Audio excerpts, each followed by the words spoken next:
Autry County. I am here today, and so is my co-host there, John Cummings, and we are with Palmetto Politics. We're going to start the show off with a little bit of Oliver Anthony. I think you guys will love this.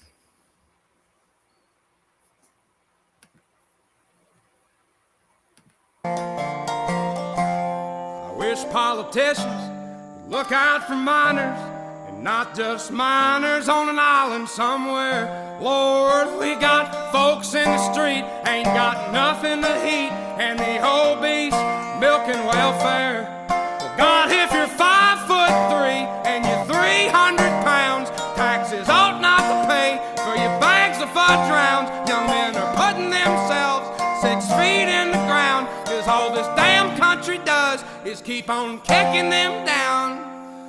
Lord, it's a damn shame what the world's gotten to for people like me, people like you. Wish I could just wake up and it not be true, but it is. Oh, it is. Living in the new world with an whole soul. These rich men north of Richmond, Lord knows they all just want to have total control. Want to know what you think, want to know what you do, and they don't think you know, but I know that you do. 'Cause your dollar ain't shit, and it's taxed to no end, 'cause the rich men north of Richmond.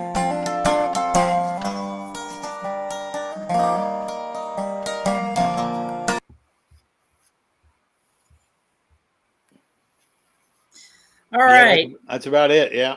I just like starting the show with that because I think he's just like the folk hero of this age. I mean, it's just I don't know. John, we got a lot going on here in South Carolina. We folks, we got together a little bit beforehand. We always talk a little bit before we get started, and I'm just going to kind of flash the screen really quickly. This is just a list of some of the things you don't even know where to start, right? Right, some of the things we need to talk about today. But I will start. Cycle.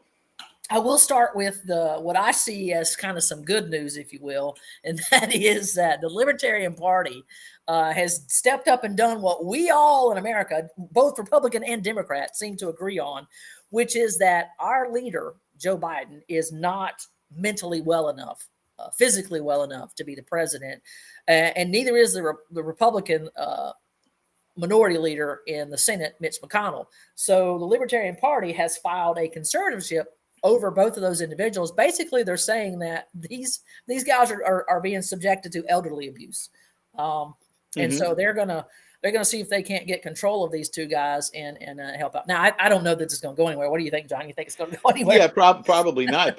But you know what? Point made. Yeah, and they could have thrown Senator Feinstein in there, and they certainly could have. And Fetterman, and they could have thrown Hoodie Fetterman in there. Yeah, exactly. Now that you don't have to wear a suit and tie to the Senate. Yeah. Which don't even get me started on that disgraceful behavior by Schumer. What else could you expect from Schumer? Yeah. But it's like I said, point made. They made their point. Yeah. And they got a lot of publicity out of it. First of all, the Libertarian Party is always looking for publicity, and that was a good way to get it. But point made. You have Democrats, you have Republicans. It's unbelievable it's gotten to this point. Now there are people. I have to bring this up though. Yeah. You look at Senator Grassley. Senator Grassley's 90. I don't have the energy that Senator Grassley has. He runs every morning at 4:00. You see him up there. He's still hitting the long bowl doing the investigations. Hey, John, I know if you ever see me running at 4 a.m., call the cops. I'm running from somebody. Yeah, running from somebody. Yeah. Yeah. But really, I mean, so it's so difficult to say, well, you got to cut these people off at 75 or 70 or whatever. It's really a tough spot because you can even watch. I mean, look at performers and stuff. Look at Ringo Starr, Tom Jones. All these people in their 80s, and they're unbelievably sharp and they have great experience. I know it's a way to get people out. And I was originally against term limits. And the reason I was against it was because it assumed that the populace wasn't smart enough to get people out of office that were dead wood. Well, now I think the populace isn't smart enough to get people out of office that are dead wood. And it's the same thing with the age thing, which shouldn't be at that point. You should just know that, look, this guy's time is over and you need to get rid of him. The other part is they get so firmly entrenched up there. And, when you're an incumbent, you have such a big advantage because of the money that you can bring in. and the fact that you have unlimited mailing abilities, you could just send out mailings every week saying all the great things that you're doing. You don't have to spend any of your own campaign money. Right. It's really built in a way that The incumbent can't the lose incumbent them. always stays. Right. Right, So exactly. that's tough to work out, but the Libertarians made their point. Yeah. Well, speaking of points being made, Carolina Forest here in Autry County it's a little community just off 501. They have really been They have really been for a number of years seeking to break away as their own city or small town. The recent census was, I think, their population somewhere around 23,000, and they kind of delineated it like an 18-mile, city square, whatever you want to call it. And so, since that's the number, the story is. Let me see if I can bring this story up so you can at least see it. Hold on, let me get back here. The story is that they want to, get folks behind the idea of creating their own city, and in order to do that, they've got to get, I think it is 3,000 votes. So let's give this clip a little listen real quick and see how it goes. Let's see if we're gonna get stuck with commercials. Right, we all need Adobe. All right, we're not gonna listen to the commercials. So anyway, the short and the long of it is this: they're gonna have to have something like 3,000 signatories of local citizens that say, yeah, we want to become our own city, we want to become our own town. But it's kind of a split from what I understand. A lot of the folks are saying, well, it sounds good.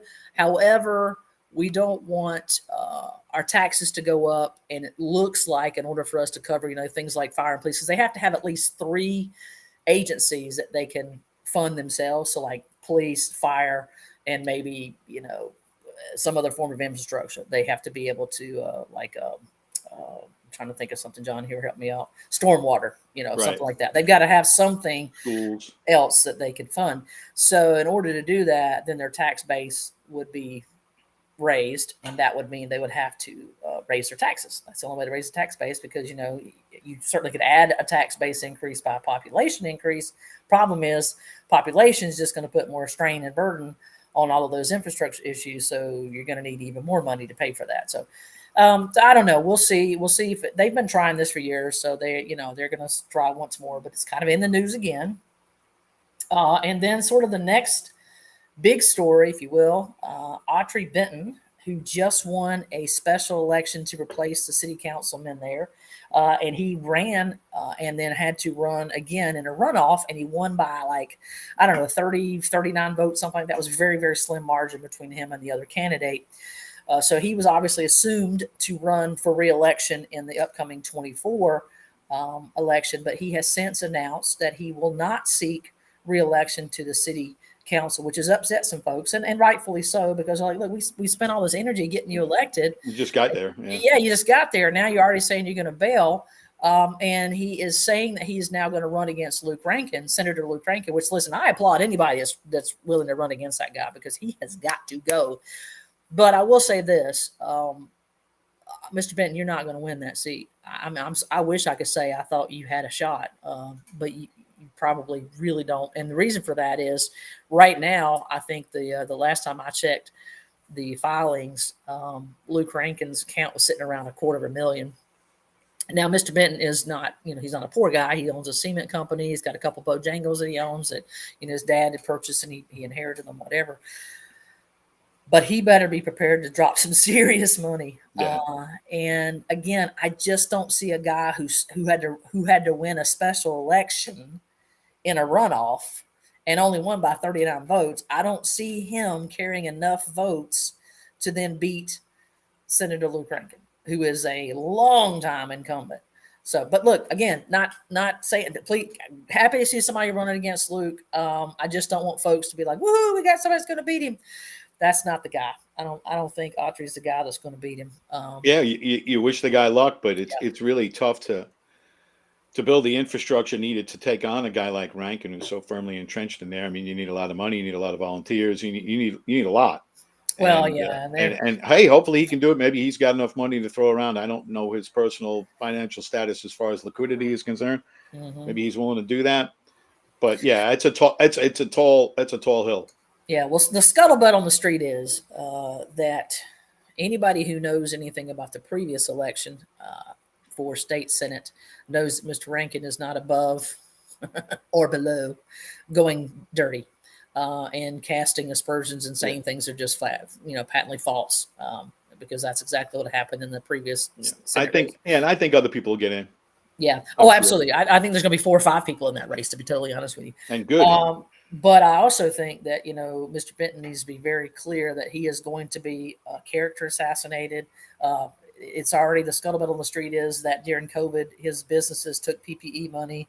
So he's going to be attacked for that. You can kind of write that down as a side note. Be prepared to defend yourself on that, and a myriad of other issues that have, and they're not like horrible skeletons to have in your closet. It's just that you're going to have to. You got some explaining to do. And what's funny is they call you out for taking PPE money, but if you didn't take it, and you had to lay all your people off, and they didn't get paid.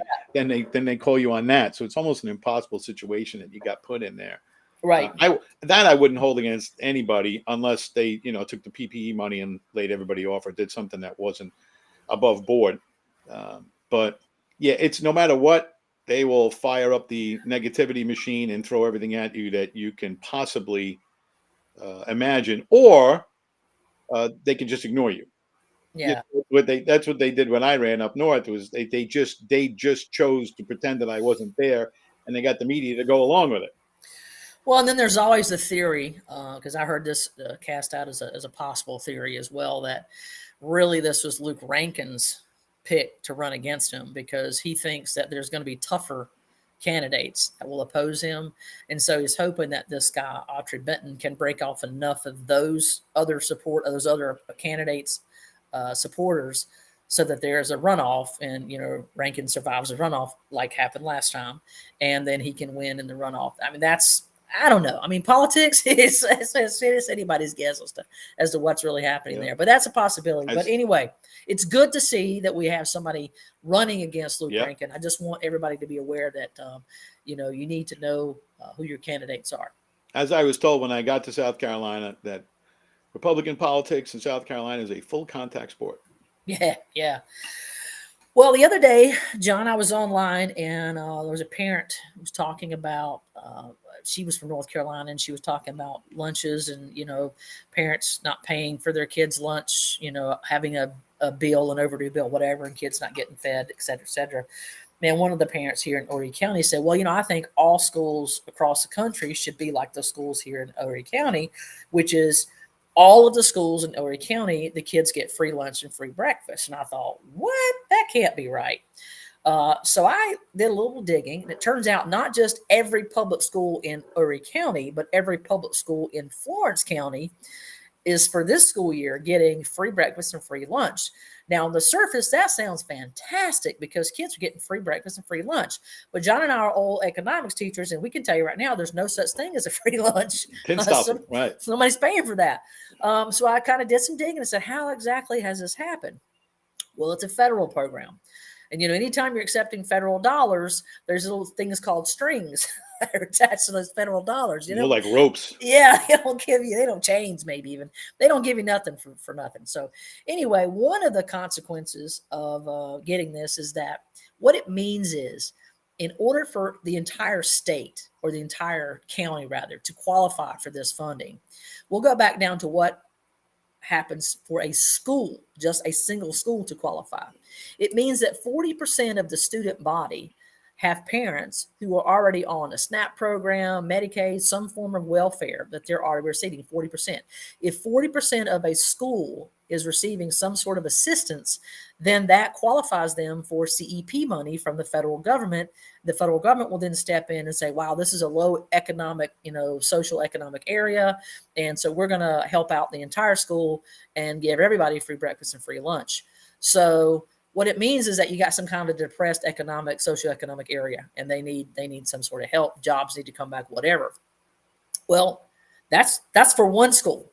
So, folks, what this means is that not only do we have a single school in Autry County that is in an economically depressed area, we have an entire county full of schools that have qualified for this program, which means the entire county of Autry, as well as the entire county of Florence, are so economically depressed, meaning they don't have enough, they don't make enough money, that they all qualify for this funding.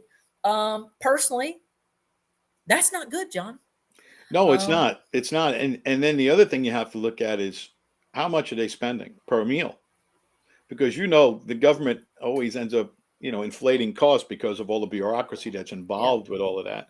I bet that the schools themselves, or at least the counties, have to pay people a lot of money to stay in compliance with whatever that program needs you to stay in compliance with.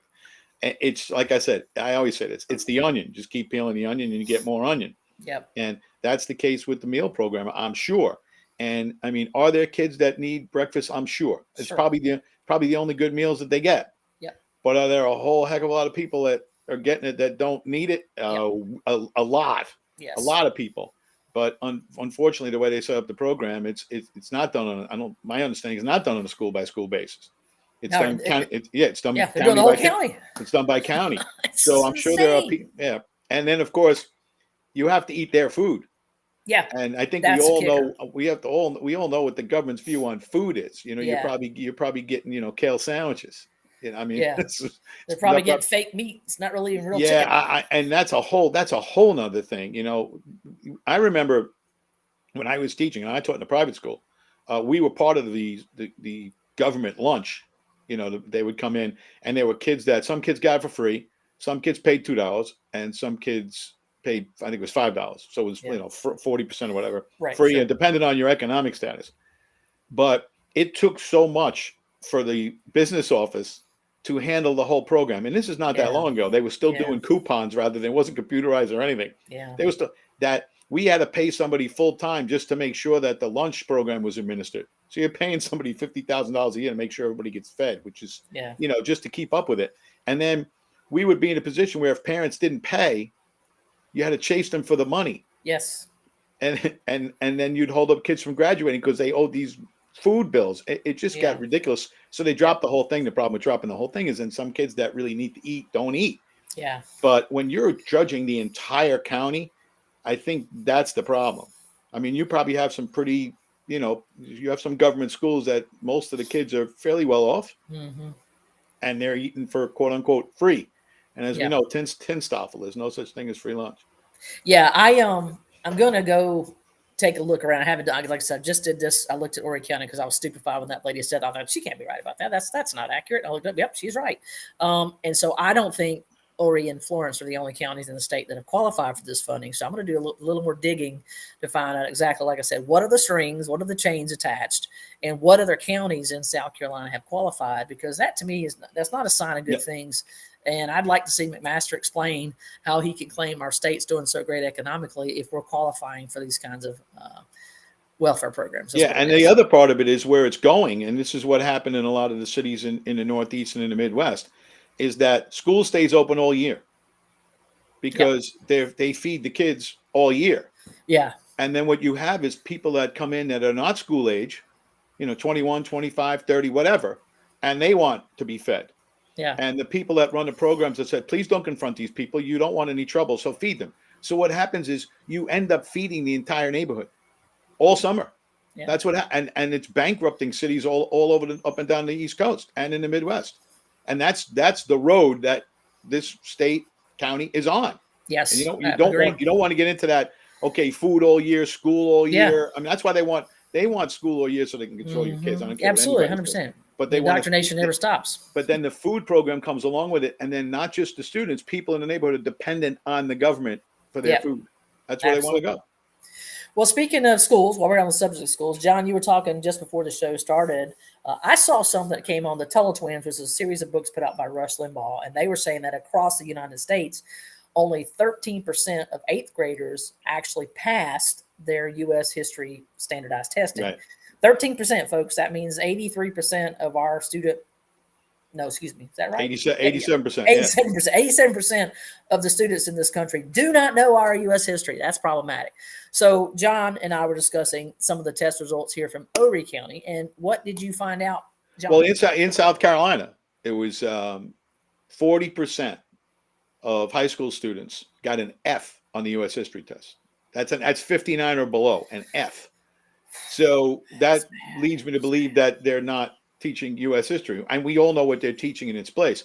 And my issue is, at its core, what's causing all of this is that, and you know this, you taught history for a long time. You have to have an interest in it. You have to have a passion for it, and you have to believe in this country. Yes. To make that class exciting. I mean, and you have to. I mean, you know this. I taught high school. It's a show. Yeah. It's basically a 45-minute stand-up routine, and you have to keep the kids entertained. And the way to keep them entertained is to get them engaged in all the things that made up this country, that makes this country great from the beginning. Is it perfect? No, nobody's perfect, right? Do we have problems? Sure, we had. Everybody had problems, but by and large, we're the best of the best. But if you don't have children understanding that from the beginning, they're not going to have any interest in the subject matter whatsoever. And when you throw on top of that the fact that they're probably teaching all of this Common Core, politically correct nonsense rather than what really happened in United States history, CRT and the rest of it. Right, and you end up with 40% of the kids not caring. Well, John, and that's a very valid point. I mean, you and I've discussed many times that the things that we were able to teach our kids, Again, John and I were talking. This is before the show. We were talking. I'm doing a lot of reading, studying, researching. I've probably read through about 6 books so far, and as I'm reading the books, they will then link back their sources to other books. So I'm buying those books, and I'm reading and reading and reading. And my husband thinks something's wrong with me because at night I'm sitting up reading, and I've actually woken up in the middle of the night going, "Dear Lord, help me to know what to do, what's going on here, how to help this country." And I guess one of the things I want to say is, and we were talking about this very subject, is that McCarthyism, the Red Scare, all of that. I taught that was all, blown out of proportion, that it wasn't real. Well, folks, it actually turns out it was real. Well, that's what the book said. All the textbooks said that. Yeah. They all said that. Yeah. And same thing with Sacco and Vanzetti. Oh, they were innocent. They weren't. They weren't. Yeah. So I mean, Alger Hiss, Walter Chambers. I mean, Whitaker Chambers. That whole book. I read that book, and my head almost spun off. When you had Alger Hiss in 1945 as an advisor to FDR, he's a communist, and he's there advising FDR when he's dealing with Stalin. I mean, come on. And that went on. It went on forever. But educationally speaking, they've been pulling the wool over our eyes for a long time. I taught when, I don't know if you've ever saw there's an HBO did something. Oh my gosh, it's got to be 15 years ago now, maybe. Yeah. Called Unchained Memories. It was a documentary. It was actually narrated by Whoopi Goldberg, but it was based on the excerpts from the slave narratives. Now, a lot of people probably don't know this. I'll run through it quick. FDR, as part of the New Deal, put together what was called the Writers Project, and for out-of-work writers. They try to help everybody who's out of work. So they had out-of-work writers, and they went around the United States in the 30s and interviewed any surviving person who had lived as a slave in the United States. Right. And they took down their accounts firsthand in the vernacular of the day, the way they spoke it. So a lot of broken English, a lot of dialect, a lot of things. But they wanted a firsthand account of what it was like to live as a slave. And it's one of the most fascinating things you'll ever see. It's all in the Library of Congress, and it's a huge, huge amount of information that's there. Right. And it's the only firsthand account we have of what it's life living as a slave is in the United States. When you watch that and then you read the documents and you transpose it, hold it up next to what's in the textbooks, again, your head falls off. What they did was so accurate. And now here's the thing. Yeah. They will not show that anymore. Of course not. Now, this was a very well done production, but you got to think about who was involved. Well, Whoopi Goldberg was in it. Samuel Jackson was in it. Ozzie Davis was in it with Ruby Dee. I mean, it's a fascinating thing if you can find it. I think it still might be on YouTube.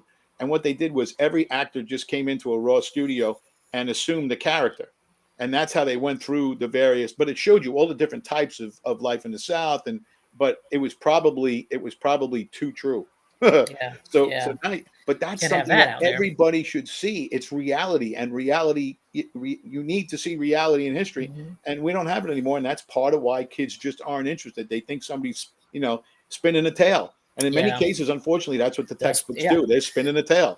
Well, I think I told you last time that I did not learn about internment camps in the United States until I was in college. I was not taught that in high school. It was not even included in our textbooks. And so when I was in Hawaii, I had the opportunity to tell my students about Ford Island, which is where the Japanese were held in Hawaii in internment camps. Obviously, Hawaii had a tremendous Asian population. A large part of them were Japanese. Yeah.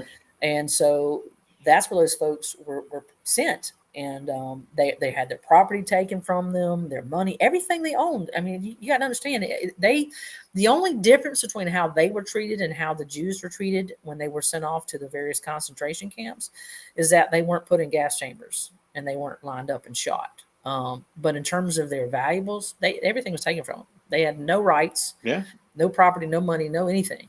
It was in camps. It was pretty terrible. So now I'll say this: our country has done some terrible things, but it's also done some great things. I don't know that there's any country in the world that's done more for freedom and helping people around the world than America. No, not even close. Not in the modern era. But that doesn't mean that we don't have areas of improvement and things. Everybody does. Yeah.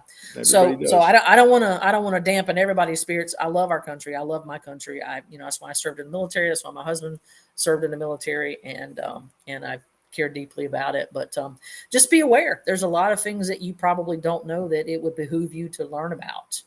Now, you also mentioned before the show started that there was a Southern States Energy Board meeting. So tell us a little bit about that. Yeah, it was a Southern State Energy Board meeting. It was Governor McMaster, Governor Kemp of Georgia, former U.S. Secretary of Energy Brulette, and they had a media availability yesterday. It was a 3-day conference to talk about. I get, those conferences are very often attaboys. Or pat yourself on the back and put out some great media. But I heard former Secretary Brulette say that the United States is energy independent. He was bragging about it. I'm like, what planet is this guy on? We were energy independent. Right. Yeah. And we were energy dominant. I mean, we were exporting more than we were importing. Exactly. And he was bragging about that too. And we were, but we're not. Yes. All right. So under Trump, we were. Yeah. And we're not now. And it's not even close now because, we're out, our hands in our hats to the Saudis. Meanwhile, we have more natural gas than the Saudis have oil. So, you can't speak that way and pretend that none of this is happening. The other part of it was, I watched the highlights, you watched the interviews. Nothing that we spoke about here in the last 2 weeks about Duke Energy and their plan to spend $130 billion with a B, $130 billion over the next 15 years to switch over to, to get rid of coal and natural gas and oil, et cetera, and to switch over to wind farms and solar. None of that was mentioned. None of it. Now, it's not like they don't know that this is going on. Dirty little secret. Right. It's not like they don't know that this is going on. And they were bragging about the small nuclear plants, the local nuclear plants that have been built, a couple in Georgia. I think we have a couple here. And that's good. I think that's a good thing. I mean, the one point that Governor McMaster made that is certainly spot on is that you need to diversify. You need all the options, all hands on deck here. If you need energy and you want to keep costs down, you need to explore everything. I'm not against wind farms and solar farms as an assistance to your main grid. I get that. I totally get that. But you don't want to go overboard and invest in these things when they don't have full capacity. They only generate electricity often maybe 30-40% of the day. Right. So you don't have that base load that you need to continue what we're doing. And he's talking about expansion and more people are coming down, but nothing about this plan to switch over. And to me, knowing that's the elephant in the room. How can you have a big press conference about energy and nobody asks that question? Well, they don't ask that question because they don't want anybody to know about it. $130 billion. And who's going to pay for that? And again, here's the bottom line on this. Everything we've talked about with South Carolina and people moving their companies here and everything. Mm-hmm. Yeah, the tax rates are pretty good. And of course, they hand out blank checks to some companies. But the real reason that companies relocate here is that they like the people that work here and energy's cheap. Yes. That's why they come here. Energy is cheap. Well, guess what?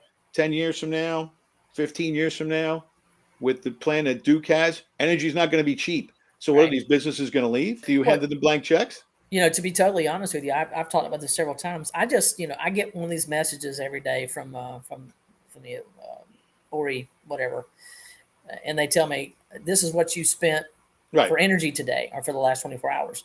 And I'm telling you right now, what I'm spending now versus what I was spending in 2020 has doubled, maybe even gone up 2.5 times. Right. It's insane. So it's still a lot less than other places. We're still less than other places, but it's more a than lot less. Was. So it's a little frustrating to me that we don't have that being addressed, and our local legislators are not doing their job if they're pretending that everything is wonderful. Again, our energy costs are doubling and tripling. Our schools in the entire county are now qualifying for free breakfast and free lunch. We have an economic crisis in Horry County that we need to address post haste. And I can't think that that's not being replicated in counties across the state. And in the meanwhile, we're still sending a chunk of taxpayer dollars to a private entity that will not even allow us to audit how they're spending that $54 million. And of course, I'm talking about the Myrtle Beach Chamber of Commerce. They're being given approximately $54 million in taxpayer money for the purposes ostensibly of, advertising and getting more people to come here to help, increase the tourism. So they increase the dollars, et cetera, et cetera. But we also know that there are a lot of underhanded business deals, money being passed out. As I understand it, there were sums in the range of $12,000 each given to various candidates who were running for office. Now, that's an interesting number. The current representative for District 61, which is my district, is Carla Schuessler, who at one time was the president of the Myrtle Beach Chamber of Commerce. So I just did a little bit of digging and just kind of looked at her filings, and I found it interesting. Her first filing, take a guess at how much money she had in her account, John. Gee, I wouldn't know. How much is that? You want to guess? Just go ahead, give it a guess. Give it a guess. What number do you think I popped up when I clicked on it to see what she had? Quarter one reporting. 100,000? No, sir. No, sir. What did I just tell you? Everybody got a little bump. It was 12,000. No. 12. How much? 12,000. 12,000. So I don't know. I mean, I don't know. It's just interesting. My thing. Let me correct that. Good. It was $12,135. Right. And that was cash contributions. Right. Folks, cash. She was given $12,135 in cash. Not in kind, not debt, not personal, not loans, not account credits. Cash contributions, $12,135. Yeah, and that $54 million, what the best way to sell a tourist town is? Cut crime in half. Yeah, yes. Cut it in Make half. it where people want to come with their families. Right. Hire more police officers. You don't have to raise taxes to do it. I mean, you could hire a few cops for $54 million. Mm-hmm. Get some more people out there. Get some courts who are serious about punishing people when they're convicted, and clean up the streets and clean up these no-tell motels, and and then turn the city around and then go forward. Yeah, and you don't have to do a lot. Just nationally, when you put out these press releases that Myrtle Beach or whatever city you're in has cut crime in half, and then this is the place to come to. We figured it out, and guess what? Everybody comes back, because I mean, it's not that you were lacking, but it's not up where it was. But it's you can certainly build on that, and I can always point to New York for that. Yeah. New York was a disaster until they cleaned it up, and when they made it, when they returned to being the safest large city in the country, which it no longer is, obviously, and that's a pretty low bar now. When they returned to that, you couldn't even get a hotel room in New York City. Now they give free hotel rooms to illegals. Yeah, right. Just keep them full. You couldn't get it. You couldn't get a hotel. Even if you had illegals come in, there was nowhere to put them because every hotel in New York was full, and they were building more hotels. But the best publicity that you can get is that you have figured out how to deal with crime in your area. That's the best way. Clean it up instead of, picking and choosing winners and losers in campaigns and advertising, sponsoring basketball tournaments so that your logo was at the mid-court stripe or whatever. I get all of that. But guess what? How many people are coming to Myrtle Beach because they saw the logo at mid-court? No, just go out and hire 100 cops and see what happens. Exactly.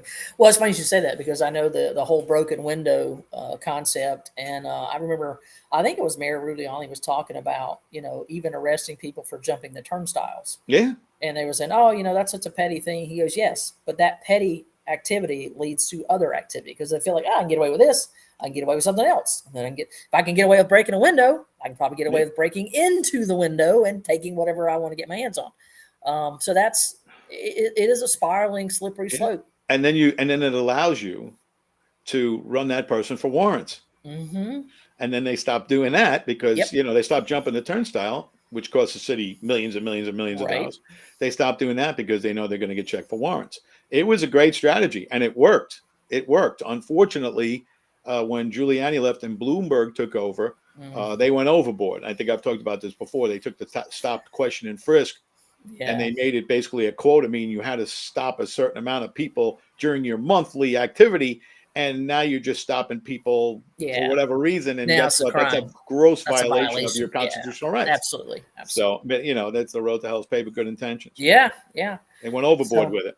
So I'd like to see that I'd like to see, as you said, an improvement in policing, an improvement in our communities look, because right now it's trashy. It's homeless people. It's not a very good look. And now that I understand some of the economic circumstances in our county, I can kind of see why homeless issues would be a problem if we're, really economically suffering for any number of reasons. So next, I wanted to talk a little bit about some good news. So let me share a little bit of good news with you. Mitt Romney, who we all know and love. I mean, Mitt Romney, woohoo, love him, just great guy. And of course, folks, if you can't get the sarcasm in that, I can't help you. But he has announced that he will not be seeking re-election after this term. So, yay, he's retiring. But unfortunately, the world's smallest violin, right? But John, the unfortunate thing is he's not retiring and stepping down right now. So I think he's going to be there till like 2025. He's not seeking re-election in 26. So we still have a little bit. He's up next year. He's up at the end of next year. Deal with this dude. So, but so that's the thing. We have him all the way through 25. I was hoping he would say, effective immediately, I'm resigning and we'll have a special election. But no, he didn't do that. But anyway, he's still leaving. So let's hope that we actually get somebody like a Republican to replace him would be great. Now he denies it, but there are people. Now he is the leader of the hate Trump movement. Of course he is because Trump exposed him terribly and good. So, but the issue is, and he denies it, that he is thinking about running on a third party to get on the ballot and take Utah, Arizona, Montana, a couple of those states out there, take them away from Trump. And he'd rather see Biden and the Democrats win, or whoever the Democrats put up, than Trump. And I wouldn't put that past him. He is that virulently anti-Trump. I mean, he hates Trump. And because, like I said, Trump exposed him. But I wouldn't put that past him. I mean, you could get to that point in this upcoming election. Trump is the nominee, where if he doesn't win Utah, he might not win. You don't know how close it's going to be. So all of those 5 and 6, those electoral votes, they all count. And if he could pick off a couple of those states, even 3 states, guess what? He would be in a position to throw that election to the Democrats. And you know what? I wouldn't put that past him for a minute. Yeah, you know what? And Chris Christie in the same boat. Yeah, although I don't think Chris Christie can pick off a state. I don't think he can pick off his own home state. He's not very popular there. So no, when he left office in New Jersey, his approval ratings were 8% in New Jersey. 8. Yeah, that's not 8. That's single digits. That's bad. That's your family. Right. So that's you're just your family likes you. Everybody else forget it. Exactly. So speaking of the election, the president's election, Trump was interviewed this weekend, and I have mixed feelings about how he did in the interview. Some things were good, some things were not good. The thing that I thought was interesting, and I'm kind of sad about it, was they asked him, would you consider Governor Kristi Noem, as your running mate? And he said, oh yeah, she strongly gave me a real strong endorsement. I would consider her. And for a long time, I was saying, oh gosh, yeah, Trump Noem. I think that would be she would be a great vice president's candidate, blah, blah, blah, blah, blah. But her and Lauren Boebert apparently both fell off some wagon and hit their heads and have gone into Cuckooville. Corey Lewandowski, and this is what I was told over a year ago, that he was heading out to South Dakota to vet Kristi Noem as a potential running mate for Trump. So I thought, well, that's great. That's fantastic. It turned out that wasn't so great because, as we all know now, Corey and Kristi had been having an affair, and not even a secret one. As the story goes, they were out in a bar where lobbyists and political activists and everybody else were very much present, and they were making out with no intent to hide it. I just think that, Corey was already, as I understand it, he was more or less fired from the Trump campaign staff and kind of said, you need to go away now. But somebody had brought allegations against him for sexual harassment and grabbing people, et cetera. Yeah. So, and I think Trump said, that's it, you're gone. But then he was like 4 tiers down from, so he was still kind of working for the folks that worked for Trump, but not working directly. for the folks who work for the folks who work for the folks that work for Trump. Right. Heard it from a friend who heard it from a friend. Kind of thing. That's exactly what it is. Yeah. But I'm going to say this. He should be done. This man should not be hired to help get a dog catcher elected, because this is tantamount to ruining someone's political career. Now, again, I'm not saying that Kristi Noem is not. She's an adult, so she made this decision too. It's really stupid. But, look at it this way. If Eve hadn't picked the apple off and taken a bite and said, here, Adam, take a bite of this. We could make that case. But I'm just disappointed. And then, we talked about Lauren Boebert. The only thing she did, she's going through an ugly divorce, as I understand it. So what she does in terms of, she's an adult, I don't care. But what got her in trouble was she denied it when they asked her to leave. She said, no, I wasn't vaping. I wasn't doing anything. I said, well, then they got video camera, Lauren. That's going to, come on, just say, I'm sorry. I apologize. I'll leave. And then just leave. And throwing out that, do you know who I am? Oh, God. Yeah, we all know. Please don't do that. That is such, that's behavior that anyway. Well, you know what? I think too that, this guy that she was dating, now she's, like you said, she's in the middle of a pretty bad divorce. Right. She's seeing this guy who turns out to be a Democrat business owner. And he was groping her at this event with Beetlejuice, I think. Yep. And, I wouldn't put it past them for that whole thing to be a setup. Hey, I really would. Absolutely. Yeah. You can do it to women just like you do it to men. Absolutely. She has broken it off with this guy now. So she faces a tough challenge up there anyway. I mean, she only won by a few hundred votes. It's like 200 votes. Yeah. She's in a district that got shifted around a little. I've met Congresswoman Boebert. She's a fire plug. She really is. And she's another no filter person, which is good. But sometimes it gets her in trouble. She did say, "Hey, I'm a little eccentric." She is. She's out there. I talked to her. She's out there. But she's somebody who came from nothing. She's a business owner. She represented the people. I like people in Congress like that who are not, part of, her and MTG kind of, you see them as buddies. Yeah. They earn their way there. And they've had their battles, but they're cut from the same cloth, meaning that they came up from nothing and made it, and they wanted to represent we the people. Unfortunately, it seems like Washington has this effect on some people where they get into that mode where, hey, don't you know who I am? Yeah. When you should be saying, I don't really want to be seen here. Instead of saying, and then look, okay, I was out having a good time. We got a little loud. I was vaping. I apologize. It's just a bad look. Don't lie about it. Don't lie. So don't lie. See, the cover-up is worse than the crime, as they always say. The cover-up is worse. That's what happened to Nixon. I mean, the crime, what he did was bad, but the cover-up was much worse. Oh, it was way worse. You couldn't even find factually whether or not Nixon knew that was going on. It was those were all CIA guys. Don't get me started on that. Yeah, all of those burglars were CIA guys. So I'm just now watching Madam Secretary. I didn't watch it when it first came out because it was very clear that it was done, because Hillary had been in there and whatever. Right. So I kind of thought it was going to be this liberal, progressive garbage, and it's actually pretty good.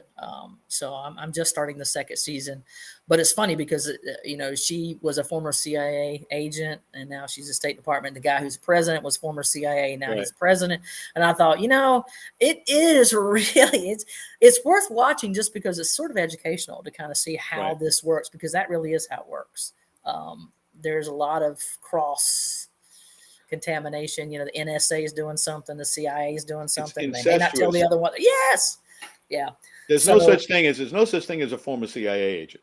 Right. Yes. It's like being former KGB. Well, it's like being a former Marine. Once you're a Marine, you're a Marine. Always I'm sorry. Yeah. I'm not comparing the Marine to the CIA. So I don't want people screaming and yelling. Yes. That's not what I'm saying. Yeah. But once you're an agent, you're in it. Because if you ever read what goes on if you try to get a job there, I mean, forget it. But once you're in there, you're in there. That's why any of these people in the CIA, and I've told this story before, one of the Watergate burglars was Frank Sturgis. Frank Sturgis was a CIA guy back in the late 50s, early 60s. He was Castro's bagman with the mafia when they were still operating all the casinos in Havana. And then he's a Watergate burglar? Come on. You think it was stupid? Yeah, I know. That's one of the things I always laugh about them saying, oh, well, Vladimir Putin, he's a former KGB. He's not former KGB. He's not former nothing. It's like Bush, Bush 41 was head of the CIA. Look, you're head of the CIA. Yeah, it's just, once you're in that spot, and Nixon, they had to take Nixon out. I don't want to get into this. They had to take Nixon out. One, he was, Nixon wasn't the flashiest guy. We could all, he's not warm and fuzzy, right? No. He won with the largest plurality in history of the United States politics, presidential elections, other than James Monroe, who ran unopposed. Right. Nixon won with the biggest plurality.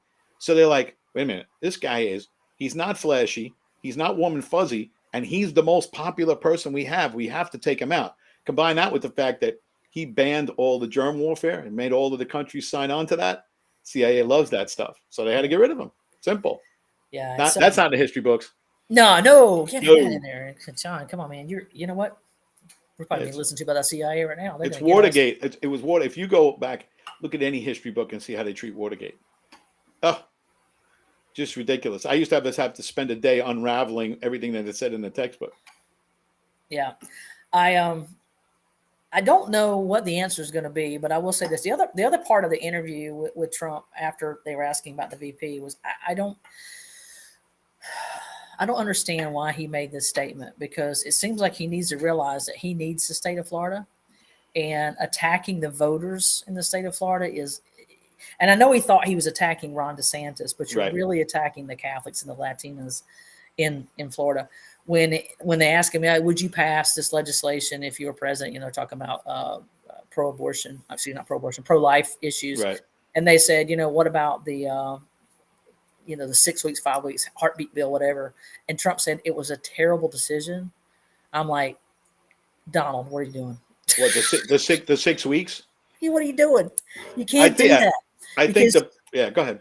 What he could have said is listen, I believe that the states and the people in the states know what they want for their state. And so if they're not happy with what got passed in that particular state, they will let it be known in their electoral process when they reelect their legislatures and they reelect their state governors.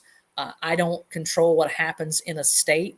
I do, as president, would have some control over what happens at the federal level.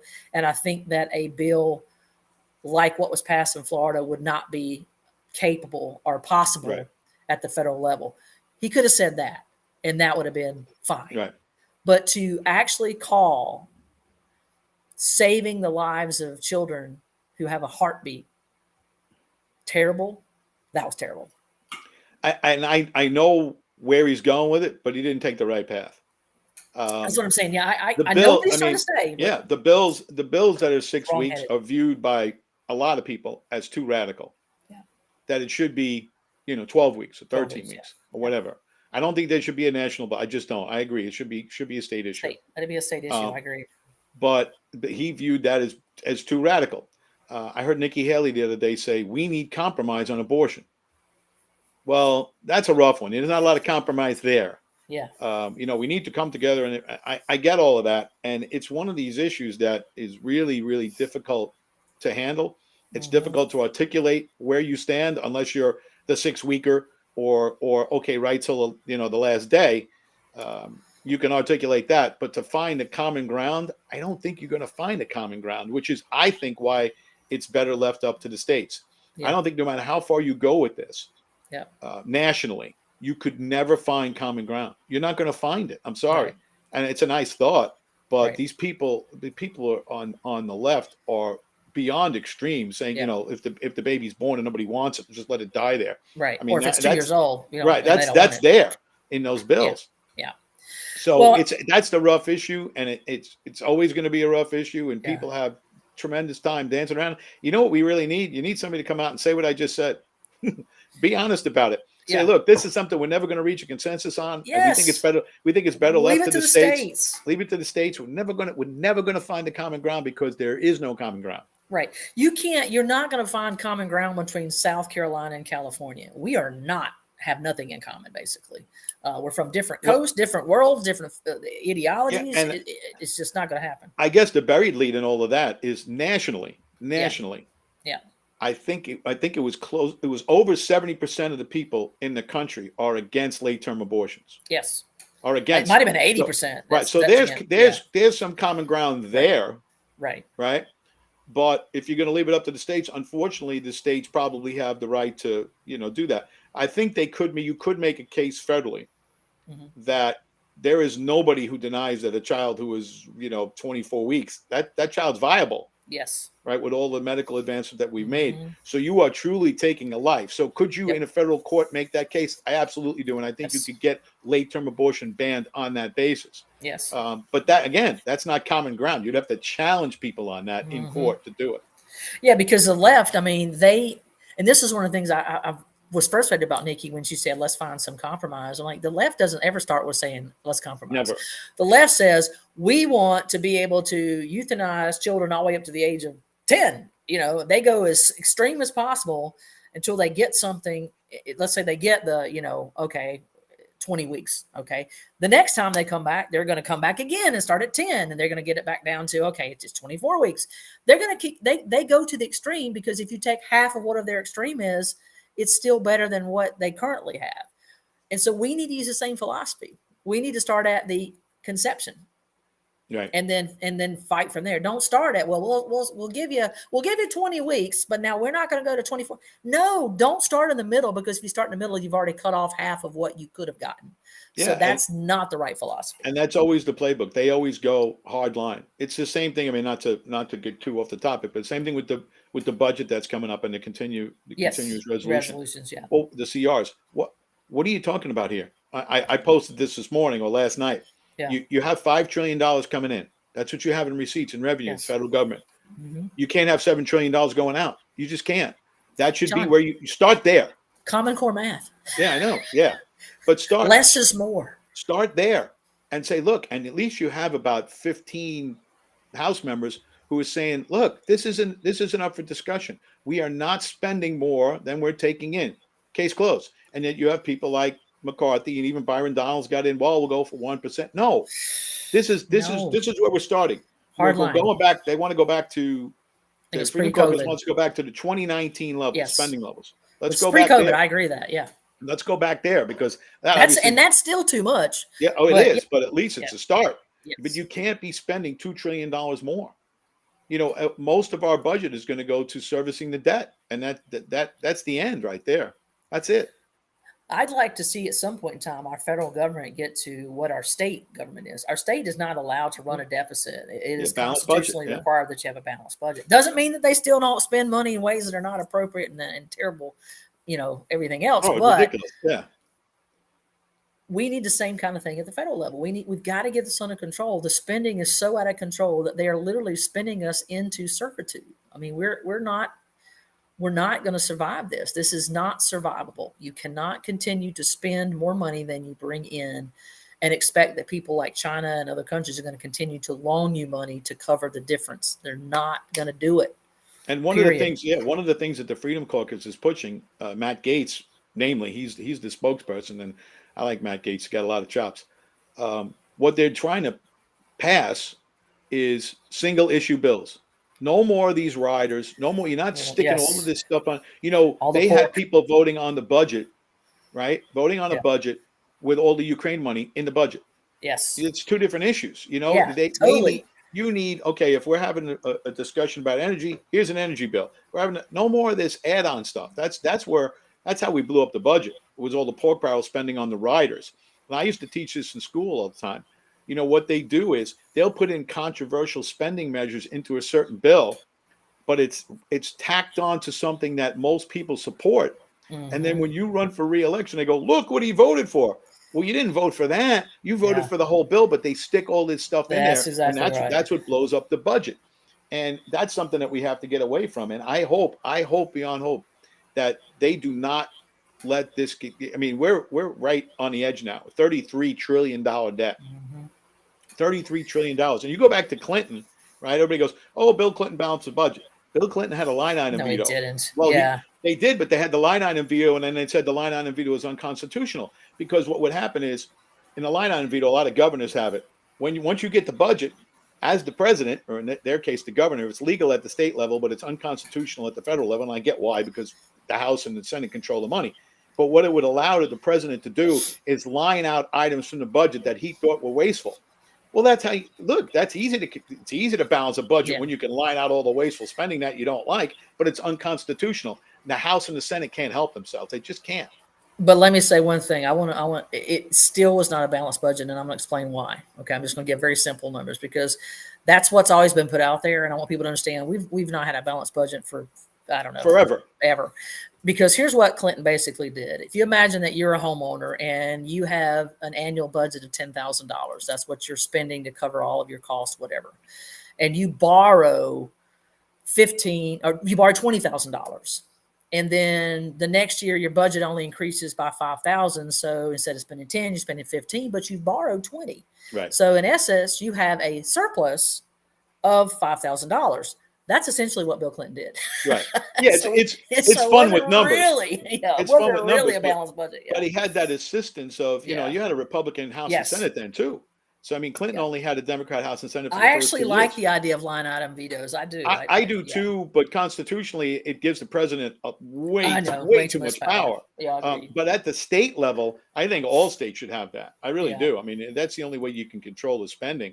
But this idea that, we're actually having a serious discussion about spending $2 trillion right now that we don't have.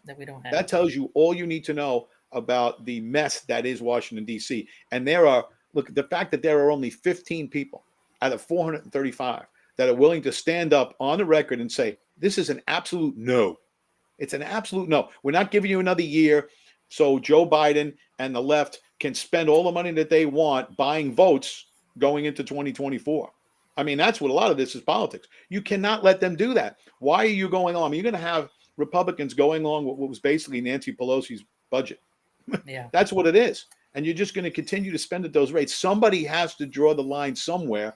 And unfortunately, too many people are worried about the political, fall after that. What's coming after that? When you run for office, they cut this program, they cut this program, they cut this program. We have to grow up too, though. I mean, we the people need to be adult about this.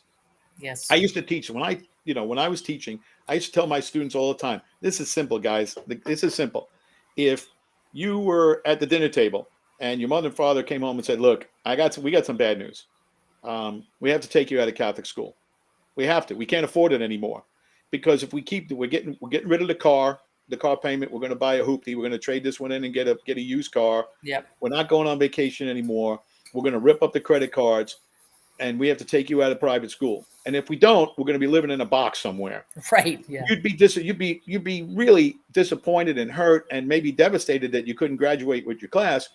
But guess what? At some level, you would understand that, the ends justify the means, that you can't lose your home. You can't lose you just can't. You can't be homeless. Right. Yeah. The government, what does the government do? They open another credit card. Yeah. Yeah, exactly. They just open more credit cards. It doesn't matter. They have this endless debt. Loan monies to us, And the kids understood that. And unfortunately, most Americans don't. Yes. And then I hear all these politicians that, well, you can't compare the government spending to individual or household spending. It's not the same thing. Yeah, it actually is. It actually is a great analogy to use. And you folks have just gone absolutely bat crap crazy with your spending, and it's got to be brought under control.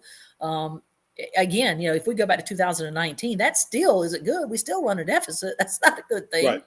But the COVID money was just it's the trillions of that. Yeah. And the problem with that was they just printed a lot of it. Yes, they just printed it, so it doesn't show up anywhere, but it makes the dollar less worth less than it really is. Exactly.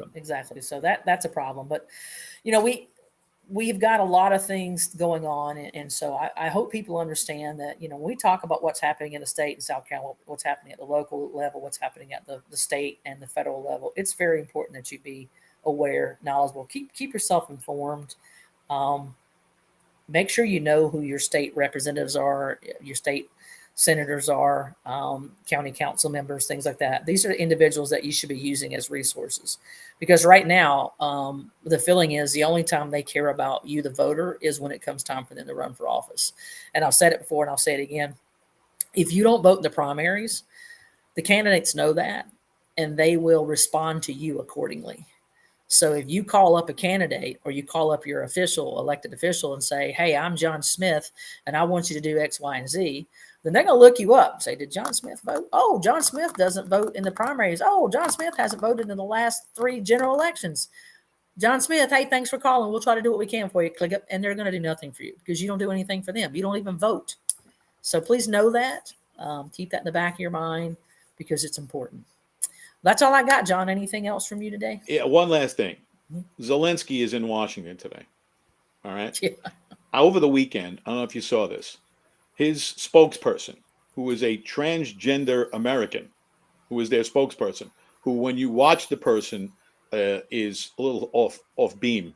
They're not there. I don't think that person, if you want to call him that person, went on television and said that they will hunt down and kill anybody who they think is a Russian agent or spewing Russian propaganda. There is a list of Americans. There's a list of Americans. Jack Posobiec was just added to the list. Wow. People who are viewed as Russian agents because they spoke out against this policy that we have with Ukraine. Tucker Carlson's on the list. There's a lot of people on the list. So you have this person who supposedly represents the Ukrainian government saying that they have a hit list of Americans who don't agree with our policy. And then you have Zelensky coming into Washington, D.C. is going to get all sorts of plaudits, and they're going to write him another check. What they should do is show him the door. All right? Show him the door. You're going to tell us that, you're fighting for democracy when you got rid of the other political party and you shut down all your opponents and you took over all the television stations and news outlets, and now you have a hit list with Americans on it. You know what? There's the door. Yeah. There's the door. I mean, I was against this from the beginning, this whole intervention. I don't, it's, to me, it's Europe's issue because we're going to stick our nose in it because Biden's involved in it. I don't even want to get into all of that. We don't have to, we'd have to do a special show on that. But you know what? Show the guy the door. Somebody's got to question him on that today. Yeah, know, if it walks like a dictator, talks like a dictator, acts like a dictator, looks like a dictator, it's a dictator. You have a hit list with Americans on it. You're going to come to our Capitol and with your hand out, there's the door. Get out. Yep, I'm agreeing with you on that, John. Absolutely. That's appalling. All right, folks, that's all we got for this time. Please tune in next time on Thursday. We'll be doing this again at 9:15. Hope to see you then. Make sure you leave your questions in the comments section. That's all I got. God bless, Godspeed, and we will see you next time.